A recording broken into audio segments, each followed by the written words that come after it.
Okay. So this is kind of the part of the book where things start to pick up a little bit. We're going to finally get to this trial we've been hearing about.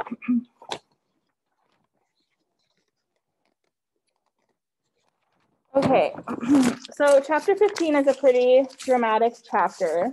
We learn at the beginning of the chapter that Tom is being moved to the Macomb County Jail from wherever he was previously being held in preparation for the trial. And the sheriff, Heck, Tate, and some other men are a little bit concerned. Again, just due to the racism and the prejudice in the town, a little concerned that something might happen to him. There might be some unrest.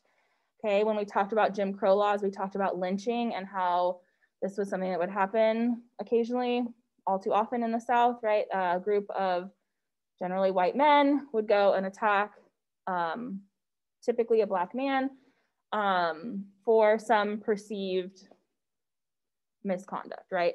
Whatever it was that they happened to think that that person had done. So in this case, we obviously have Tom is accused of raping Mayella. And so, you know, they are just afraid that there's going to then be some unrest that comes from that, okay?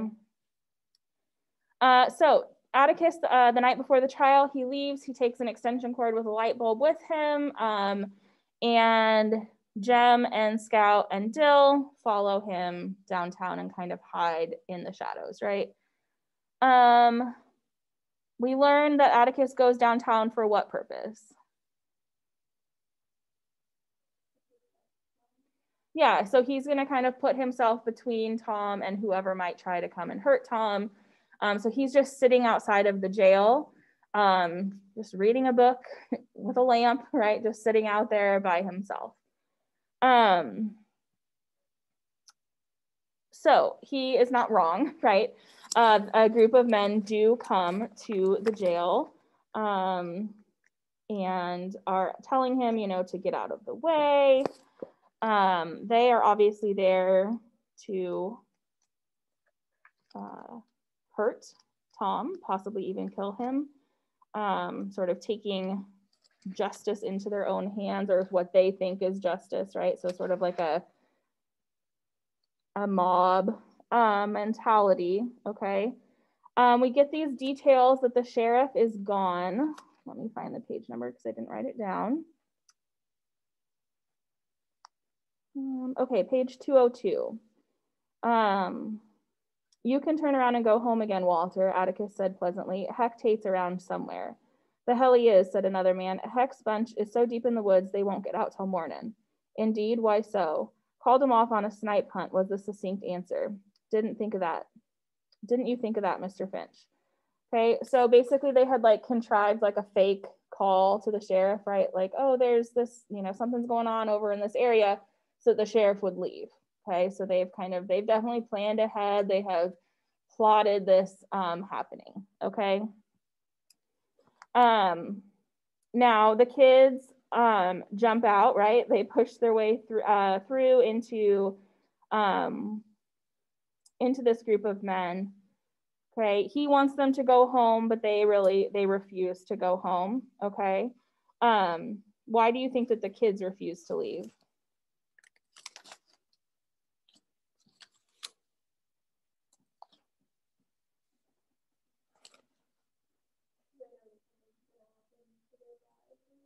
Yeah, they're concerned that something could happen to their dad, like they don't want to leave him alone, okay? So what ends up happening is that Scout recognizes someone in the gang, right? Who does she recognize? Yeah, Walter's dad, okay? And so his name, I want to say he's also Walter Cunningham, like it's a senior, junior kind of situation. Because because she says Mr. Walter Cunningham's legal affairs were well known to me. Atticus had once described them at length. Okay, so she recognizes Walter's dad, who her father has done business with before. Her father has legally represented him before. And so she talks to him, right? Says, don't you, this is page 205, don't you remember me, Mr. Cunningham? I'm Jean Louise Finch. You brought us some hickory nuts one time, remember? I go to school with Walter. He's your boy, ain't he? Ain't he, sir? He's in my grade. He does right well. He's a good boy, a real nice boy. We brought him home for dinner one time. Maybe he told you about it, right? Tell him hey for me, won't you?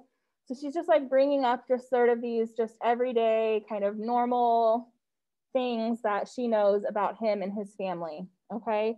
And, you know, she does this and it kind of like breaks them out of their sort of haze that they're in, right? Sometimes you hear about this term mob mentality where you get in a group and everyone's thinking the same thing and they all start like amping each other up, and then, you know, sort of critical thinking and common sense goes out the window a little bit. So she's able to kind of break that up, right, by just talking to him. And he sort of, you know, realizes that,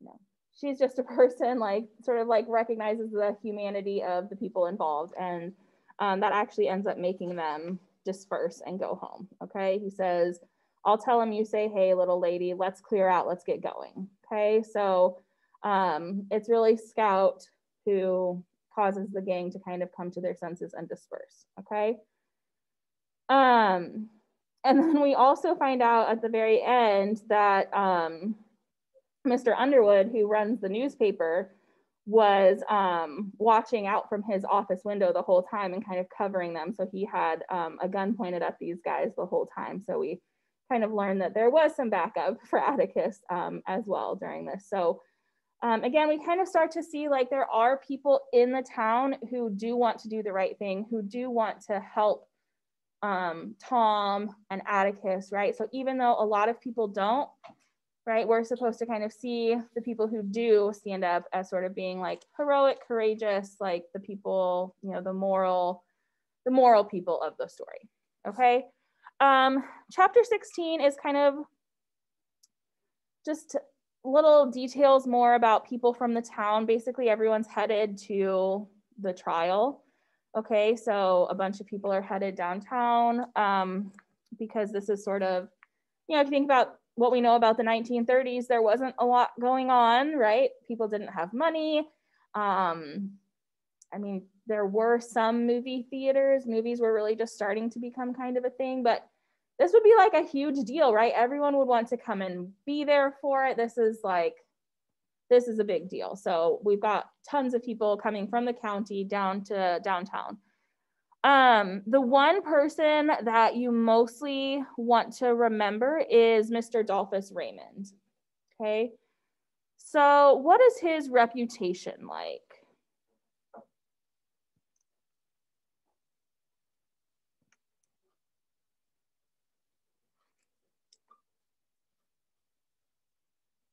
What is he known for?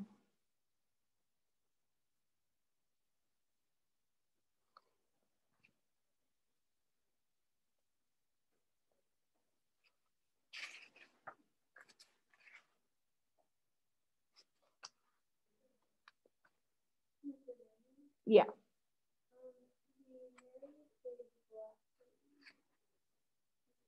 Okay. He didn't actually marry her, but he does have children with her. Okay, so should have written the page number down. Give me just a second.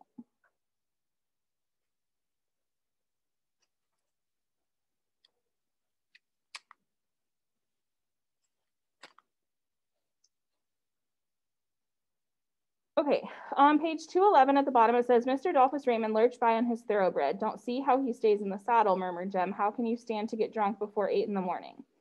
Okay, so there we get some characterization that he's always drunk. On page 216, page 214, Dill says, Jem, he's drinking out of a sack. Mr. Adolphus Raymond seemed to be doing so. Two yellow drugstore straws ran from his mouth to the depths of the brown paper bag. Okay, so Jem says he's got a Coca-Cola bottle full of whiskey in there. That's so to not upset the ladies. You'll see him sip it all afternoon, and he'll step out for a while and fill it back up. Okay, so he is someone who, he has like a brown paper sack that he's drinking out of, right? They notice that he's sitting with the Black citizens of Maycomb, and like Marcella said, he has several mixed children. So he has had children with a Black woman in town.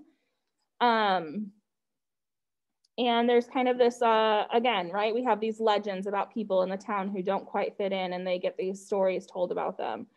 It says on page 215, or at the bottom of page 214 into 215, Dill says he doesn't look like trash. And Jem says he's not. He owns all one side of the riverbank down there, and he's from a real old family to boot.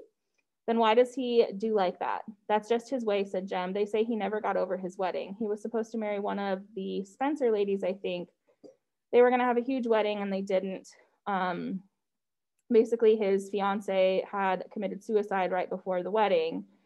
And the rumor is that it's because she found out that he had this, Black woman on the side that he was sleeping with or cheating with her on or what have you.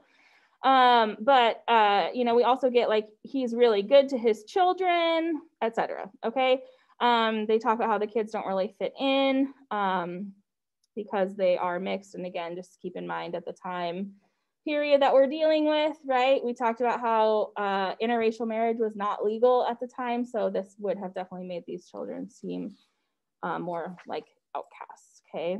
So he's gonna come back in a couple chapters. So just make sure that you kind of know him, know about like the rumors surrounding him and so on. Okay. So chapter 17 and 18 is the trial beginning, okay? The first person they call is Heck Tate. And we learn that Mayella was injured on what side of her face? On the right-hand side, okay? So at first, Heck gets a little confused because he says left, but it's, left as you're looking at her. So it's her right side, which is going to be quite important. So just make sure that you remember it's the right side.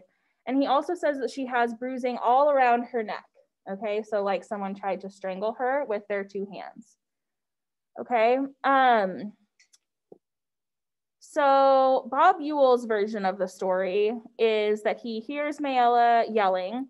He runs to the fence, saw Tom on her, and then runs and chases Tom away and then goes to get the sheriff. That's his version of events, okay? And just like any trial, right, you're gonna have the defense's version, you're gonna have the prosecution's version of what happened, and it's the jury has to decide what is true, okay? Another really important detail on page 227 to 228. We learn more about the Ewells. We already know that they're kind of very dirty, kind of mean, right? But we get some more information about their home.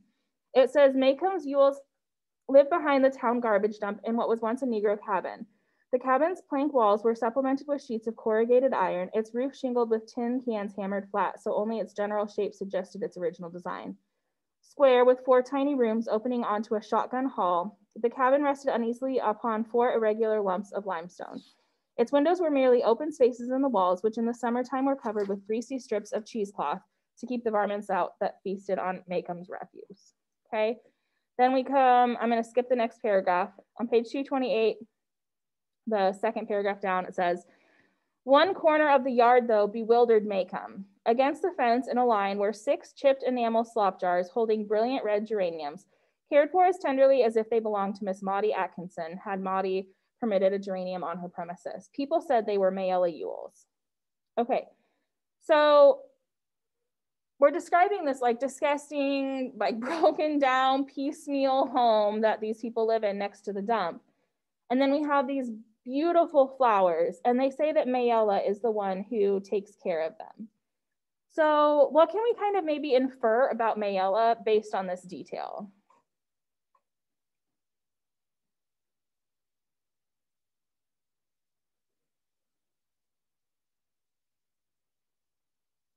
Do you think that she is happy to live in the way that they do? I see some heads shaking no.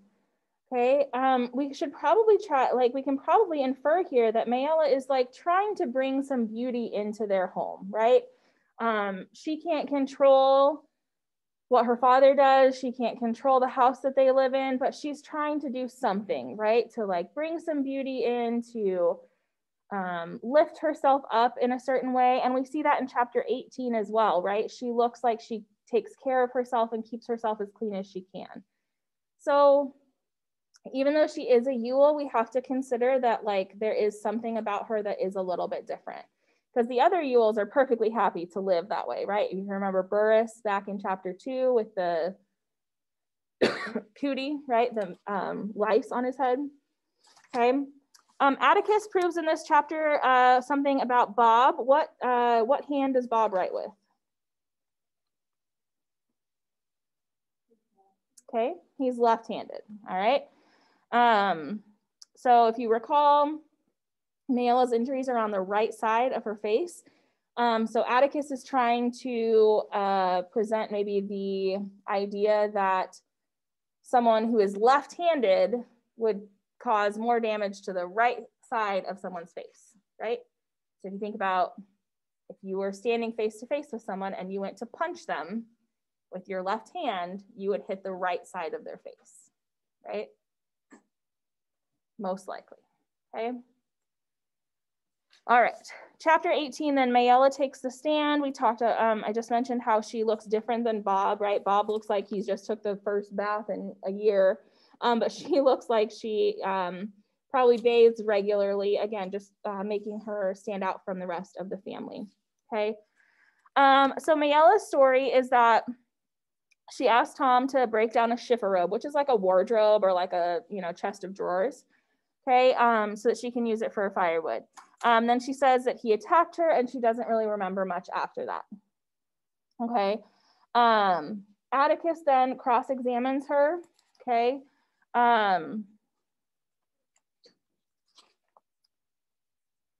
He is being very polite to her, right? He calls her ma'am, he calls her miss, all of these things, just being polite.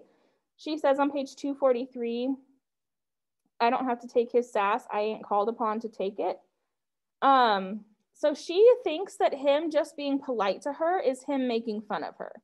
Okay, she thinks that he's like making fun of, because she is a lower social status, right? That he's making fun of her, when really he's just being polite. Like he's just doing like the basic, bare minimum of manners to her. So we can probably infer that her life at home is pretty rough, right? That people don't really treat her with kindness very often at home if she thinks that someone just calling her like Miss Mayella is making fun of her, okay?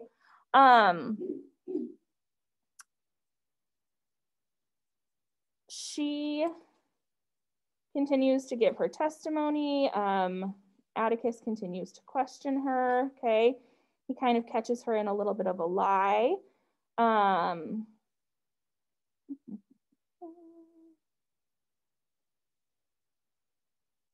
I wrote down page 250. So he's, just continuing to question her about what she remembers, because she says that she doesn't remember if he beat her around the face or not.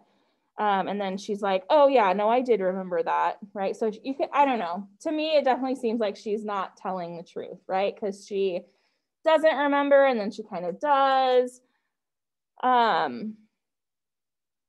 She says that the kids, she won't say where the kids were, okay? So there's lots of kids in the family, and she won't answer where they were and why they didn't come running, okay?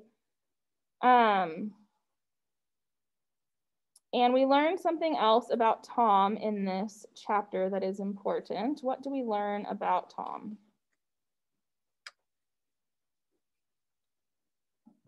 Page 248. Yeah, his left hand does not work, okay?